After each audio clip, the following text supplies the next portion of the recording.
السلام علیکم ورحمۃ اللہ وبرکاتہ۔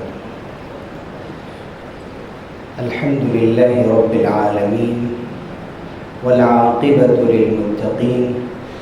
والصلاة والسلام علی سید الانبیاء والمرسلین سیدنا محمد وعلی آلہ واصحابہ اجمعین، اما بعد فاعوذ باللہ من الشیطان الرجیم، بسم اللہ الرحمن الرحیم۔ ومن آیاته الجوار في البحر كالأعلام إن يشأ يسكن الريح فيظللن رواكد على ظهره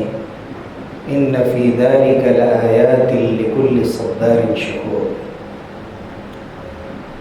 وقال النبي صلى الله عليه وسلم عجبا لأمر المؤمن إن أمره كله له خير وليس ذلك إلا للمؤمن إن أصابته السراء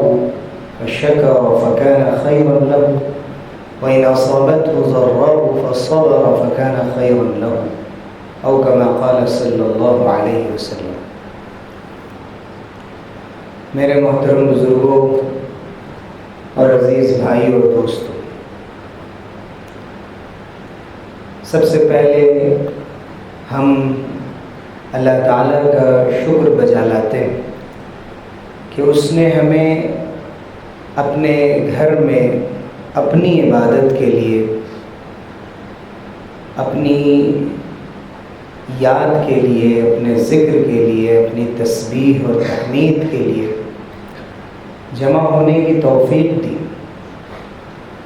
جیسے اللہ نے ہمیں یہاں جمع فرمایا، ویسے ہی ہمیں جنت الفردوس میں جمع فرمائے، محبت کے ساتھ، الفت کے ساتھ، دل کے کینے اور بغض کے بغیر، اور ان صفات کے ساتھ ہی دنیا میں بھی زندگی گزارنے کی توفیق عطا فرمائے، اور اس دعا کی توفیق عطا فرمائے، ربنا اغفر لنا ولاخواننا الذین سبقونا بالایمان۔ اے ہمارے رب، ہمیں معاف کیجئے، ہمارے ان بھائیوں کو معاف کیجئے جو ہم سے پہلے گزر چکے، جو مومن تھے۔ ولا تجعل فی قلوبنا غلا للذین آمنوا، اور ہمارے دلوں میں ایمان والوں کی نفرت، ان کا کینہ، ان کا بغض نہ رکھ دیجئے۔ ربنا انک رؤوف الرحیم، اے ہمارے رب، آپ بہت مہربانی کرنے والے اور بہت رحم کرنے والے۔ حضرات گرامی، یہ زندگی جو اللہ تعالیٰ نے ہمیں عطا فرمائی ہے، یہ اللہ تعالیٰ کا ایک عظیم تحفہ ہے، ایک امانت ہے، اللہ کا ایک انعام ہے، ایک کرم ہے۔ زندگی کو اسی طرح سے دیکھنے کی ضرورت ہے۔ یہ زندگی ہمارا حق نہیں ہے، ہمارا استحقاق نہیں ہے کہ اللہ پر واجب تھا کہ اللہ ہمیں انسان بناتا، ہمیں مسلمان بناتا، اور ہمیں ان کیفیات کے ساتھ، ان نعمتوں کے ساتھ رکھتا کہ جن میں آج ہم ہیں۔ لیکن اگر اللہ نے ہمیں رکھا ہے اور چنا ہے تو اس کے پیچھے اللہ کی ضرور کچھ حکمتیں ہیں، اللہ تعالیٰ کے کچھ فیصلے ہیں، اور اس سلسلے میں اللہ تعالیٰ ہم سے کچھ مطالبہ کرتا ہے۔ اور سب سے بڑی چیز جہاں انسان کے مطالبوں کی اصل آزمائش ہوتی ہے، اس کا امتحان ہوتا ہے، وہ اس وقت جب کہ اس کی خواہش اور مرضی کے خلاف کوئی بات ہو رہی ہے۔ اگر زندگی اس کی خواہش اور مرضی کے مطابق چل رہی ہو تو پھر کسی قسم کی کوئی بات نہیں ہوتی، انسان کا دل بھی مطمئن ہوتا ہے اور وہ بے قرار نہیں ہوتا، پریشان نہیں ہوتا۔ لیکن دنیا میں کشتیاں چلتی ہیں، ہمیشہ ہوائیں کشتیوں کے مطابق نہیں رہتی، کشتیاں چل رہی ہوتی ہیں، ہوائیں ان کے خلاف چل رہی ہوتی ہیں۔ تو یہ اللہ تعالیٰ کی سنت ہے کہ تجری الریاح بما لا تشتہی السفن، کہ ہوائیں اس طرح چلتی ہیں جیسے کشتیاں نہیں چاہتی۔ ایسے ہی انسان کی زندگی میں دونوں طرح کی کیفیتیں پیدا ہوتی رہتی ہیں۔ یہ زندگی کا خاصہ ہے، یہ زندگی کا حصہ ہے، اس کا لازمہ ہے۔ اگر کوئی زندگی اس سے خالی ہوتی تو حضرت نوح علیہ السلام کی ہوتی، حضرت ابراہیم علیہ السلام کی ہوتی، حضرت محمد مصطفیٰ صلی اللہ علیہ وسلم کی ہوتی، اور تمام انبیاء، صالحین، اولیاء اللہ، علماء، مفسرین، محدثین، جتنے بڑے بڑے ایسے لوگ گزرے جو اللہ کے لیے کام کرتے تھے۔ لیکن عجیب بات ہے کہ اشد الناس بلاء الانبیاء، سب سے زیادہ جو آزمائش ہوتی تھی وہ انبیاء کے ہوتی، ثم الامثل فالامثل، اس کے بعد پھر رتبہ برتبہ، جیسا درجہ اسی کے مطابق آزمائش۔ حضرت لبید ابن ربیع کی روایت ہے کہ اذا احب اللہ قوما ابتلاهم، جب اللہ تعالیٰ کچھ لوگوں کو پسند کرتا ہے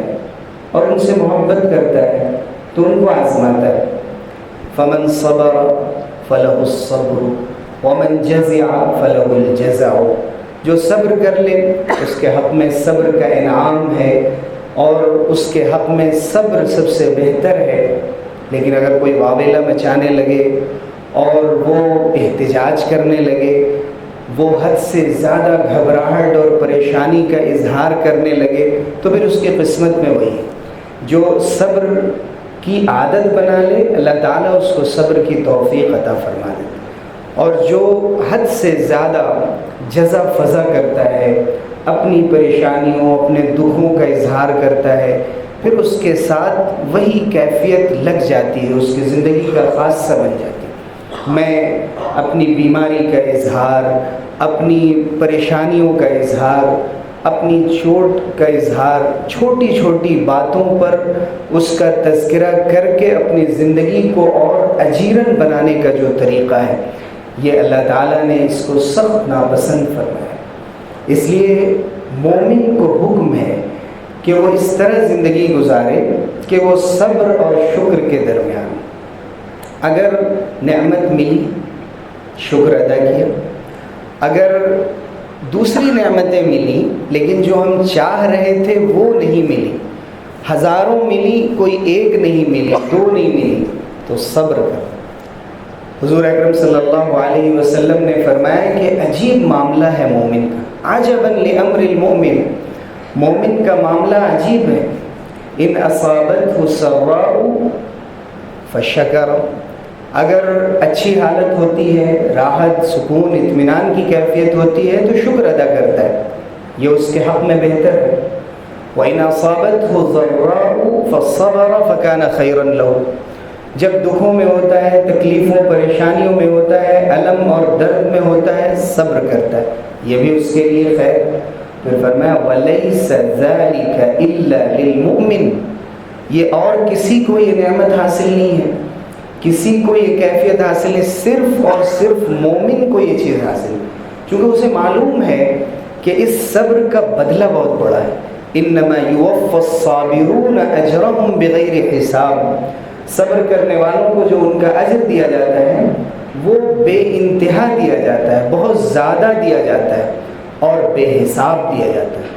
اللہ رب العزت اس دنیا میں اہل ایمان کو اسی طریقے سے آزماتے ہیں اور یہ دیکھتے ہیں کہ وہ مختلف زندگی کی کیفیتوں میں کیا کرتا ہے۔ ایک تو یہ ہے کہ مصیبت آئی اور ہم نے صبر کیا۔ ایک خاتون قبر کے قریب کھڑے ہو کر رو رہی تھی، حضور اکرم صلی اللہ علیہ وسلم نے فرمایا کہ اتق اللہ واصبری، کہ دیکھو اللہ سے ڈرو، صبر کرو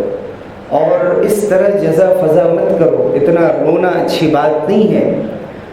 اس وقت اس خاتون نے کہا کہ آپ کو کیا معلوم کہ مجھے کیا صدمہ پہنچا۔ اس کے بعد حضور اکرم صلی اللہ علیہ وسلم وہاں سے تشریف لے گئے، وہ آپ کے پیچھے پیچھے گئی، لوگوں نے بتایا کہ یہ اللہ کے نبی ہیں، اور آپ کے دروازے پر جو پہنچی تو اس نے دیکھا کہ یہاں تو کوئی دربان نہیں ہے، کوئی واچ مین نہیں ہے، بوابین نہیں ہے یہاں، اور اس کے بعد اس کو یقین ہوا کہ یہ اللہ کے نبی ہیں۔ اس وقت حضور اکرم صلی اللہ علیہ وسلم سے جب اس نے کہا کہ اللہ کے رسول ہم نے آپ کو نہیں پہچانا، حضور نے فرمایا کہ میرا پیغام صرف یہی ہے کہ انما الصبر عند الصدمۃ الاولى، جیسی چوٹ پہنچی، تکلیف پہنچی، اسی وقت برداشت اپنے اندر پیدا کر لینا، صبر پیدا کر، جتنی جلدی ہو سکے اپنے کو سنبھال لینا، یہ صبر کا سب سے اعلیٰ درجہ ہے۔ یہ ہے مصیبت میں صبر، اور ابتلا اور مصیبت میں صبر کی سب سے مشہور قسم ہے کہ انسان کو جو آزمائشیں اور مصیبتیں آتی ہیں ان میں وہ صبر کرے، لیکن اللہ تعالیٰ دونوں طرح سے آزماتے ہیں۔ وَبَلَوْنَاهُمْ بِالْحَسَنَاتِ وَالسَّيِّئَاتِ لَعَلَّهُمْ يَرْجِعُونَ، ہم نے ان کو آزمایا اچھائیاں دے کر بھی، سکون اور راحت دے کر بھی، اور ان کو آزمایا مصیبتیں دے کر بھی، تاکہ وہ پلٹیں، لوٹیں اللہ کی طرف۔ وَنَبْلُوكُمْ بِالشَّرِّ وَالْخَيْرِ فِتْنَةً، ہم تمہیں خیر سے بھی آزماتے ہیں، شر سے بھی آزماتے ہیں۔ وَإِلَيْنَا تُرْجَعُونَ، اور سب سے بڑی چیز جو یقین کی ہے وہ یہ کہ تمہیں لوٹ کر ہماری طرف آنا ہے۔ یہ بہت آسان ہے کہ انسان مصیبت میں کوشش کر کے وقت کے گزرنے کے ساتھ اس کو صبر آ جائے، اپنی تکلیفوں کو بھول جائے، یہ تو فطری بات ہے، لیکن اپنے نفس سے مقابلہ کرتے ہوئے برداشت کی کیفیت پیدا کرنا، اپنے کو، اپنے تصور کو، خیال کو، اپنی زبان کو، اپنے سوچ کو، اپنے عمل کو ایسی کسی بات سے بچانا جس سے معلوم ہو کہ ہم اللہ تعالیٰ کے فیصلے کے خلاف کچھ چاہ رہے ہیں، اور ہم اس کے خلاف بار بار تذکرہ کر کے اس کے فیصلوں پر سوالیہ نشان لگا رہے ہیں، اس سے منع فرمائیں۔ اسی طرح سے اللہ تعالیٰ نے صبر کا جو حکم فرمایا، صبر علی الطاعہ، اطاعت پر صبر ہو، یعنی قرآن مجید میں 90 سے زیادہ جگہ پر صبر کا ذکر آیا، نماز کے ساتھ بھی اس کو جوڑ کر ذکر کیا گیا، وَاسْتَعِینُوا بِالصَّبْرِ وَالصَّلَاةِ وَإِنَّهَا لَكَبِيرَةٌ إِلَّا عَلَى الْخَاشِعِينَ، کہ صبر کے ذریعے سے اور نماز کے ذریعے سے تم اللہ سے مدد چاہو، اور نماز صبر کی بہترین قسم، اللہ کے شکر کا مظہر ہے۔ جب ہم اللہ کی نعمتوں کا شکر ادا کرتے ہیں تو اللہ کے سامنے جھکتے ہیں، اور جب اللہ کے سامنے جھکنے کے لیے آتے ہیں تو اپنی نگاہوں کو، اپنے ہاتھ پیر کو، اپنے دل و دماغ کو صبر سکھاتے ہیں، اس کو برداشت سکھاتے ہیں، اس کو اللہ کے گھر میں اور عبادت کی کیفیت میں تھامنا سکھاتے ہیں کہ اپنے دل کو بھٹکنے سے اور ادھر ادھر خیالات کو جانے سے اور اپنے ہاتھ پیر کو اپنے شوق پورے کرنے سے، کھانے پینے سے، بات چیت سے، گفتگو سے روک کر رکھا جائے۔ یہ اسے کہتے ہیں صبر علی الطاعہ، اطاعت پر صبر کر۔ اور دوسری چیز ہے صبر عن المعصیہ، گناہوں سے صبر کر۔ اگر کوئی تقاضا سامنے نہیں ہے اور انسان کے سامنے گناہ کرنے کا کوئی موقع ہی نہیں ہے تو ظاہر ہے کہ یہ بھی بہت اچھی چیز ہے کہ وہ بچا ہوا ہے اور وہ کسی گناہ میں مبتلا نہیں ہو رہا ہے، لیکن جس وقت گناہ سامنے ہے اور نہ صرف یہ کہ سامنے ہے، اس کو کرنے کا موقع موجود ہے، اس کی دعوت دی جا رہی ہے، اس کے لیے تنہائی میسر ہے، اس کے باوجود بھی اپنے نفس کو روک لینا، یہ صبر کی سب سے اعلیٰ قسم۔ فَأَمَّا مَنْ طَغَى وَآثَرَ الْحَيَاةَ الدُّنْيَا فَإِنَّ الْجَحِيمَ هِيَ الْمَأْوَىٰ، جس نے سرکشی کر لی، نفس کے تقاضوں پر چلتے ہوئے اللہ کی حدود سے آگے چلا گیا اور اس نے دنیا کی زندگی کو ترجیح دے دی اور اللہ کے حکم کو پیچھے ڈال دیا، جہنم اس کا ٹھکانہ۔ لیکن اما من خاف مقام ربہ ونہى النفس عن الہوى، جس نے اس بات کا خوف محسوس کیا، ڈر محسوس کیا کہ مجھے اپنے رب کے سامنے کھڑا ہونا ہے، وہاں جواب دہی ہے، اللہ کے سامنے حساب و کتاب ہونا ہے، اور اس تصور سے اس نے اپنے نفس کے وقتی تقاضے کو نظر انداز کرتے ہوئے اور تھوڑے سے فائدے کو، تھوڑی سی لالچ کو، تھوڑے سے مزے کو پیچھے ڈال کر اور یہ سوچ کر کہ یہ چیز ختم ہو جانے والی ہے اور باقی رہنے والی چیزیں وہ ہیں جو ہمارے بدن کے لیے، صحت کے لیے، ایمان کے لیے، ہماری عافیت کے لیے، ہمارے مال و دولت کے لیے، سب کے لیے جو بہترین چیز ہے وہ یہ ہے اس وجہ سے وہ اپنے نفس پہ کنٹرول کر لیتا ہے، اپنے آپ کو سمجھاتا ہے، اللہ سے مدد مانگتا ہے، اس سے توفیق مانگتا ہے۔ اللہ تعالیٰ نے فرمایا فَإِنَّ الْجَنَّةَ هِيَ الْمَأْوَىٰ، جنت اس کا ٹھکانہ۔ شکر کا حصہ ہے صبر، اور صبر کا حصہ ہے شکر۔ زندگی ان دونوں کے درمیان ہے۔ اللہ تعالیٰ نے جب انسان کو نعمتوں سے نوازا، نعمتوں سے نواز کر یہ فرما دیا کہ وَإِن تَشْكُرُوا يَرْضَهُ لَكُمْ، اگر تم اللہ کا شکر ادا کرو تو وہ تم سے راضی ہو جائے گا۔ اور یہ فرما دیا کہ وَسَنَجْزِي الشَّاكِرِينَ، ہم شکر کرنے والوں کو عن قریب بدلہ دینے والے ہیں۔ اور یہ فرما دیا کہ لَئِن شَكَرْتُمْ لَأَزِيدَنَّكُمْ وَلَئِن كَفَرْتُمْ إِنَّ عَذَابِي لَشَدِيدٌ، کہ اگر تم نے شکر ادا کیا ہم ضرور بالضرور تمہارے اندر اور اضافہ فرما دیں گے۔ جو نعمت بھی اللہ نے دی ہے اس نعمت میں بھی اور دوسری نعمتیں بھی اللہ تعالیٰ بڑھا کر دیں گے۔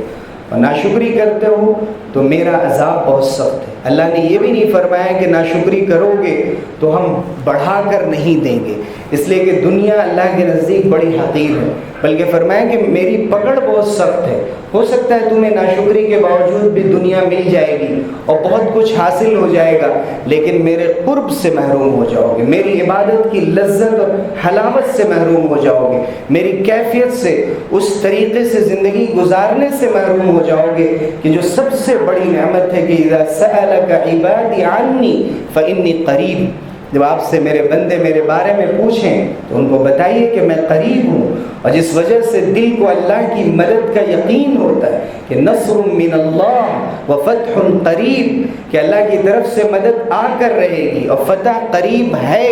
اس بات کا یقین ایک مسلمان کے دل میں بیٹھ جائے کہ جب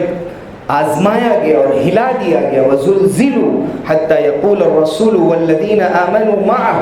مَتَى نَصْرُ اللَّهِ أَلَا إِنَّ نَصْرَ اللَّهِ قَرِيبٌ، لوگوں نے کہا، یہاں تک کہ رسول نے کہا کہ اللہ کی مدد کب آئے گی، اب کیا ہوگا؟ اس وقت اللہ نے فرمایا کہ یاد رکھو کہ بے شک اللہ کی مدد قریب ہے۔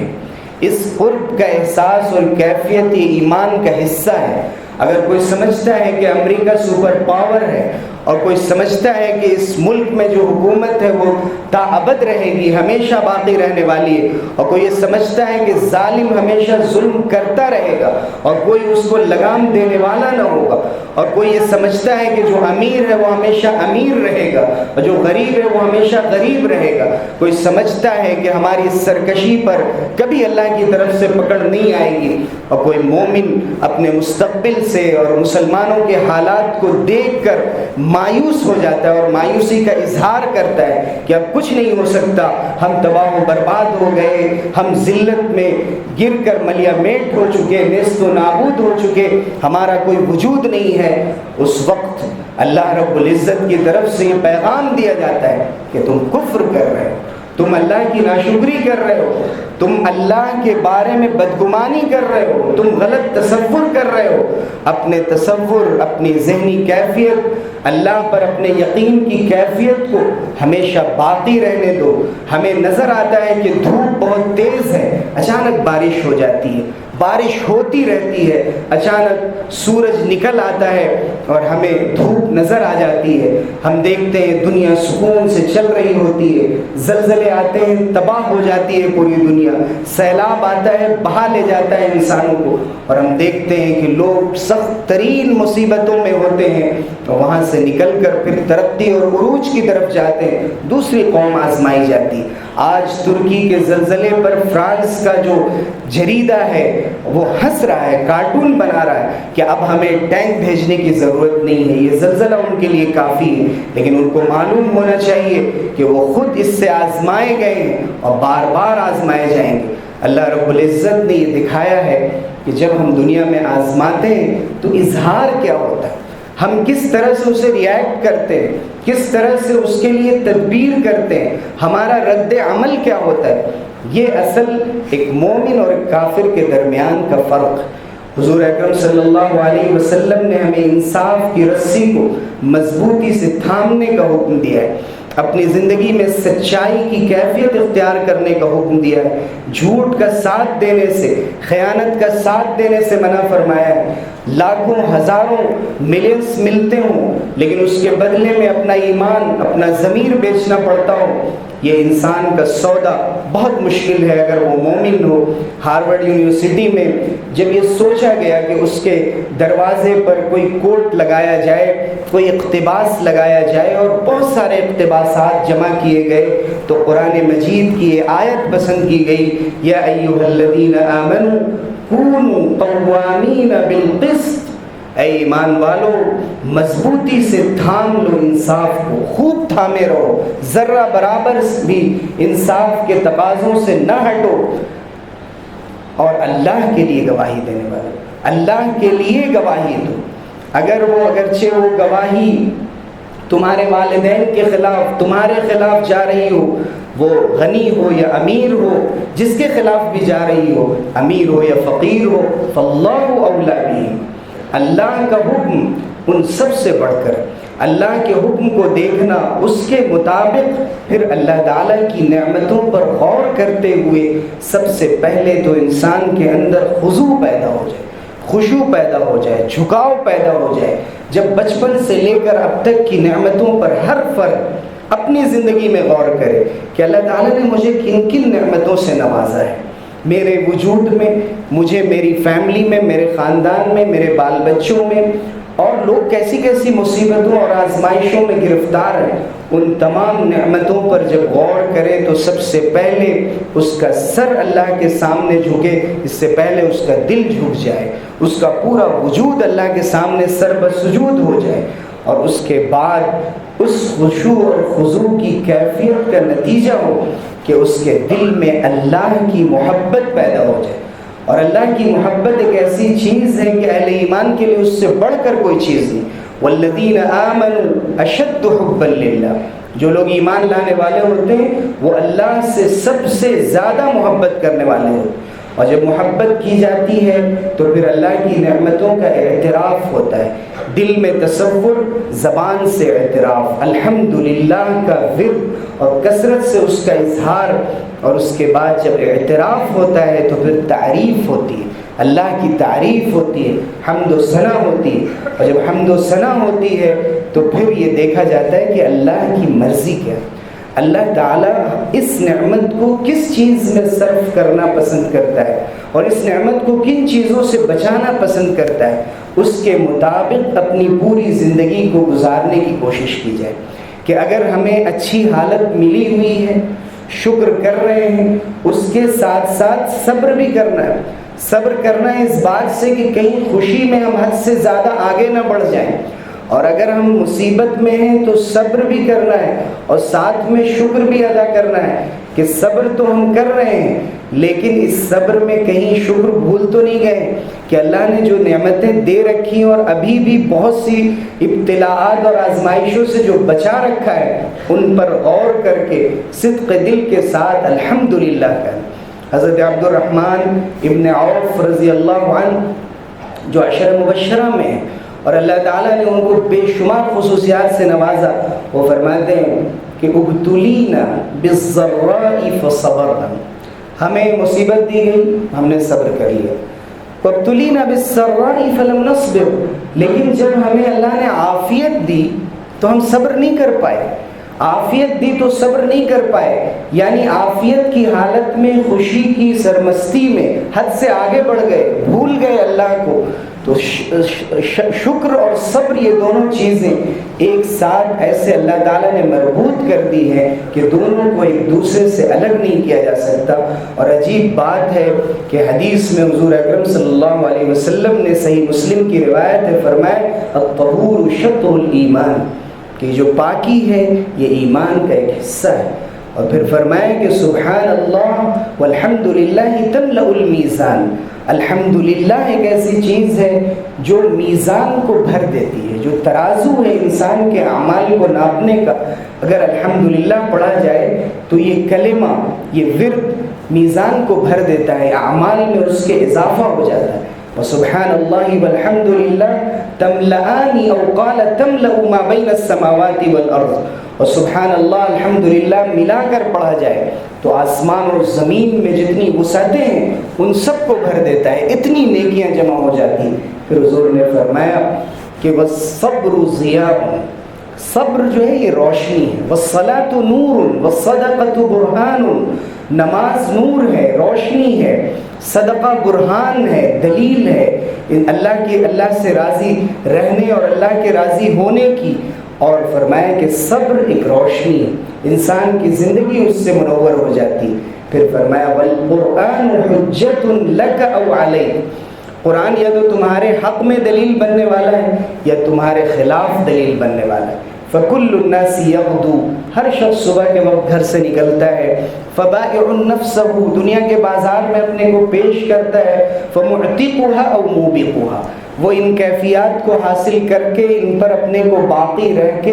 استقامت کے ساتھ زندگی گزار کر اپنے آپ کو جہنم سے آزاد کرا لیتا ہے یا خود کو ہلاکت میں ڈال دیتا ہے۔ ان دونوں کیفیتوں سے آگے اور ان کے علاوہ کوئی کیفیت نہیں ہو سکتی۔ اس لیے ہمیشہ ہمیں یہ دیکھنا کہ اللہ تعالیٰ نے جس دین کو ہمارے لیے پسند فرمایا ہے وہ دین اسلام ہے، اور اس اسلام سے ہمیں بہرور فرما دیا، وہ نعمت ہمیں عطا فرما دی۔ سورہ یوسف کی تلاوت کریں، حضرت یوسف علیہ السلام کی پوری زندگی کا مطالعہ کیا جائے۔ آج کے فتنے کے دور میں چاہے وہ جوانی کے فتنے ہوں، وہ حالات کی طرف سے جو آزمائشیں ہوں، جس چیز کو بھی آپ لیں، سورہ یوسف کے اندر ان کا حل اللہ تعالیٰ نے پیش کیا ہے۔ آج کل کے نوجوانوں کے لیے خصوصاً بہت ہی اہم پیغام یہ ہے کہ وہ اپنی